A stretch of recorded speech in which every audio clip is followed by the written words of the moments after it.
All right, welcome everyone to another exciting edition of College Talk Tuesday. I am Andy Lockwood, and College Talk Tuesday comes to you live every week on Facebook at 12 p.m. Eastern Standard Time. So if you're just tuning in, please like this page.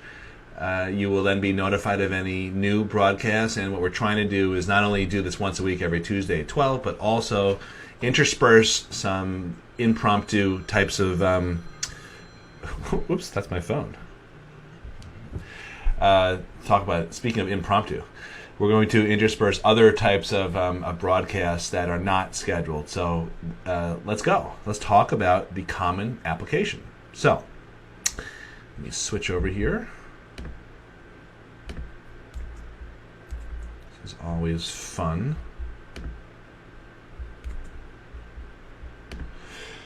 Okay, common application comments. Now, the Common Application just came out. Actually, let me just show you where that is. If you go to commonapp.org, then you can create an account if you haven't done so already. It came out yesterday. This is August 2nd. This came out on August 1st.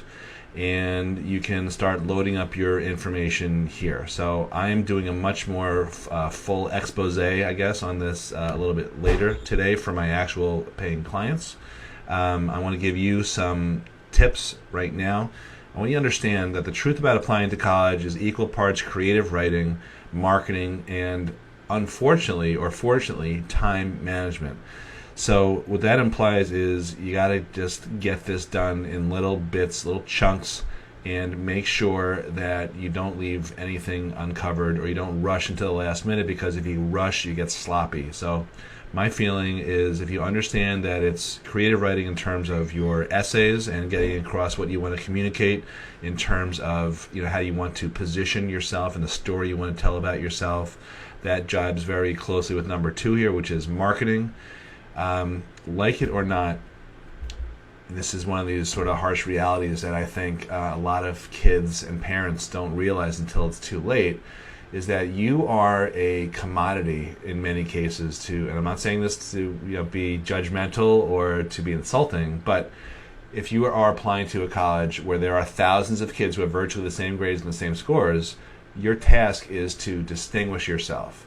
You need to explain why you're not just another gallon of milk or tube of toothpaste or something like that. You are engaging in marketing. So what I recommend is that you think about this as you being in business for yourself. Even if you don't realize it, you are. So hear me now, believe me later, that's the truth. And time management, again, you may have not only the common application essay, but you could have a bunch of other essays in addition, and you've got to come up with a schedule for that.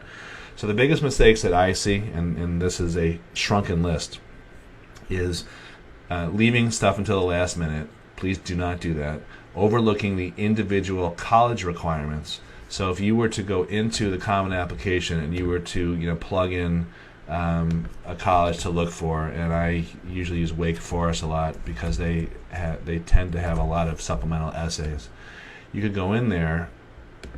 I'm just going to do this very quickly, and you can see all of their requirements, and it may not be so apparent what your requirements are until you go all the way down to here where you click on review and submit, and then you go into all required questions. So it's not easy to find, and this is why I think a lot of people overlook individual college requirements.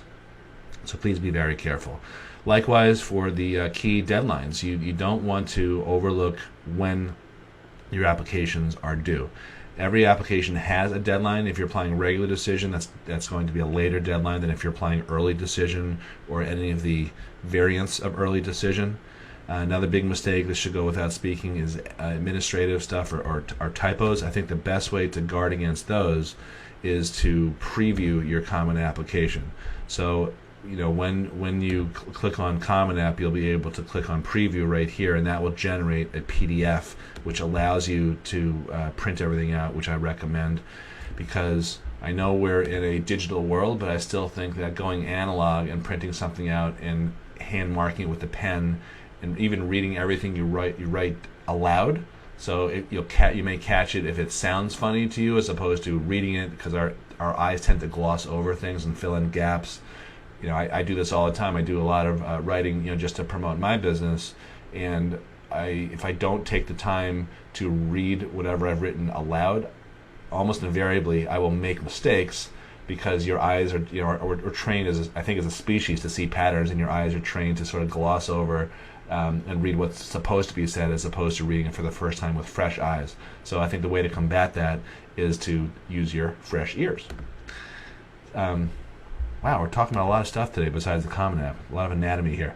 And relying on your guidance counselor. So I'm not saying this to bash any guidance counselors at all, but the fact of the matter is I hear stories every year, and if you have an older kid, you may have heard this from other parents, you may have even suffered through this yourself, or you may have heard stuff some other way, but every year there are complaints and examples of guidance counselors who didn't send everything in on time. They didn't send the transcripts in on time. They didn't gather they didn't port into the application the teacher recommendations and do other things like that. So if you have a great guidance counselor, which I hope you do, that's fantastic. You should still check in with them. If you have a guidance counselor that you don't exactly love or feel that inspired by, or you don't feel a lot of confidence in them, that's even more of a reason to really advocate for yourself. Don't worry about pissing them off. I mean, be polite. Of course, be a good human being, but listen, you're done with them after this year anyway. So, if you piss them off a little bit, it's not going to be irreparable, because you won't have to deal with them. Okay, next slide here. Start it early. I mentioned that before. Do the essay first. The essays are the biggest pain in the butt. Excuse me, biggest pain in the butt in the whole process. So do the main essay first. A lot of the kids that I've been working with are already into their second or third drafts right now, and it's the beginning of August, so I'm very proud of them, very happy about that.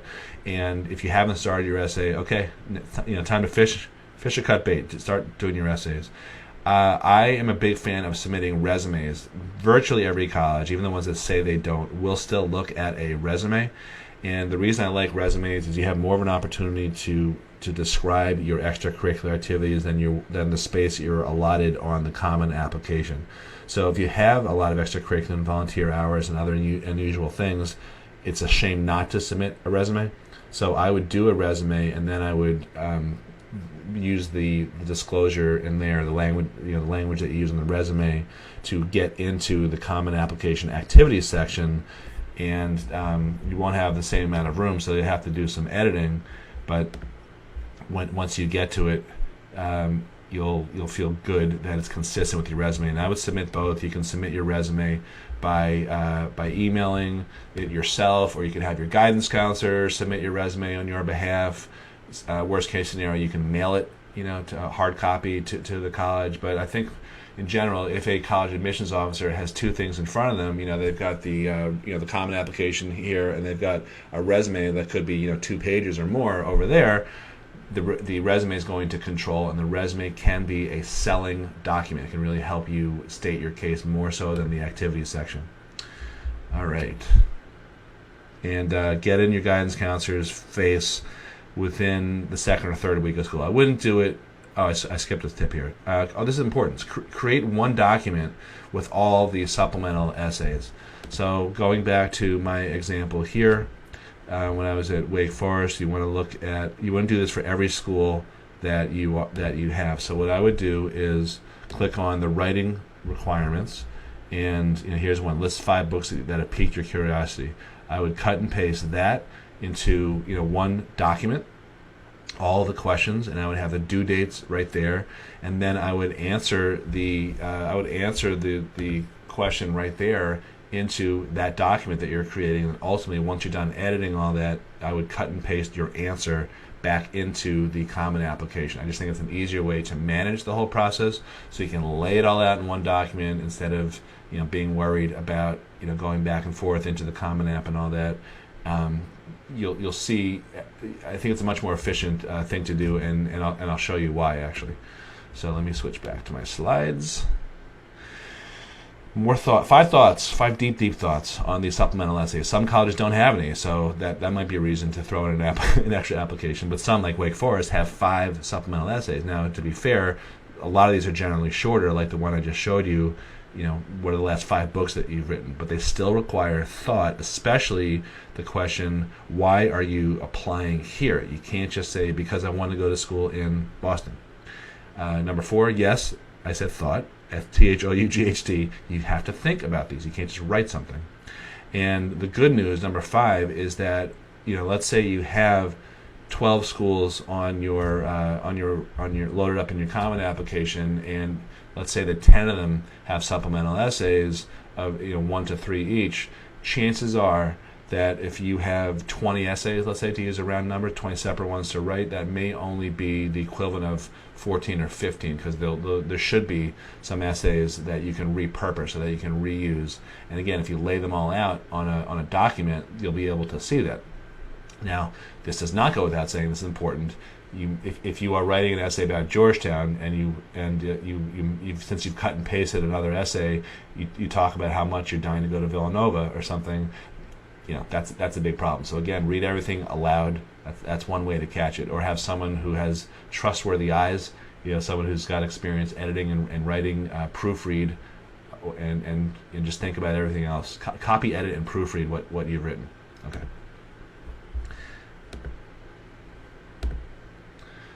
So just to wrap up here, so the Common App is out. It came out on August 1st.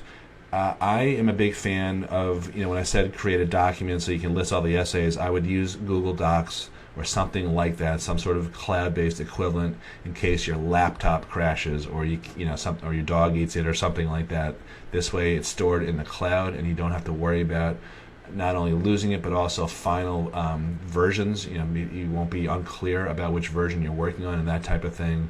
And please, please, please get everything done before you start up at school, because once school starts, either at the end of August or beginning of September, depending on where you are in the country, you're going to be really, really busy. Most of the seniors that I work with each year, especially the competitive seniors who are taking advanced classes, APs and IB and all that type of stuff, report back to me, you may not like hearing this, but they report back to me that the first half of senior year is much harder than anything they experienced to date, including their junior year. People think of junior year as the very hard year, but first half of senior year can be even harder.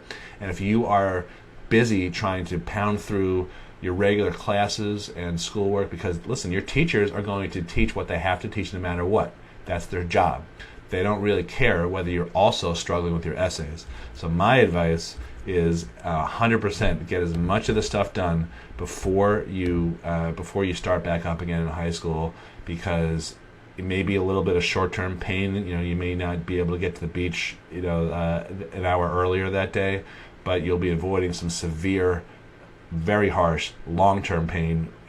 Medium-term pain, I guess, when you get back to school. So a little bit of short-term discomfort, I should say, in favor of avoiding some long-term, intense pain.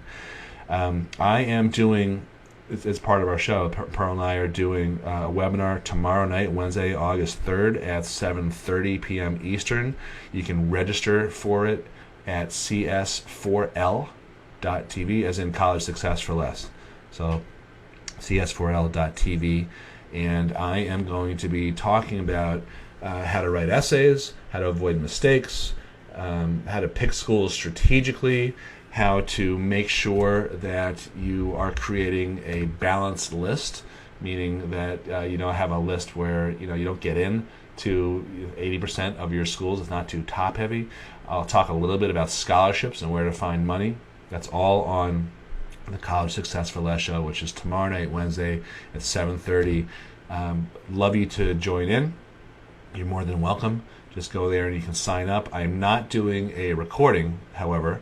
So it's a one-shot deal. This is our last scheduled webinar of the summer. So just because we're getting so busy, there's a lot of parents of high school seniors, class 2017, who are kind of waking up and seeking us out to help them with the applications and all that. And I'm also seeing, which I appreciate, a lot of 2018 kids and even younger who want to get a leg up. So that webinar is really geared for both class of 2017 in terms of last-minute stuff, last-minute coaching, but also class of 2018. So thanks a lot for watching College Success for Less. Please like this, so the page, so you'll get our notifications when we're going live. Please pass this along to anyone that you feel could use this information. Your friend, your coworker, your frenemy, your extreme, what's the phrase? Extreme faction of whatever political party you're affiliated with. random person under a bridge. I don't care. Anyone you feel like could benefit from this, tell them about tell them about College Talk Tuesday, and please invite them to register for our upcoming webinar at the College Success for Less show, cs4l.tv. Thank you very much for participating and watching, and leave your comments here, and I'll do my best to answer them. And I'll talk to you soon. Bye-bye.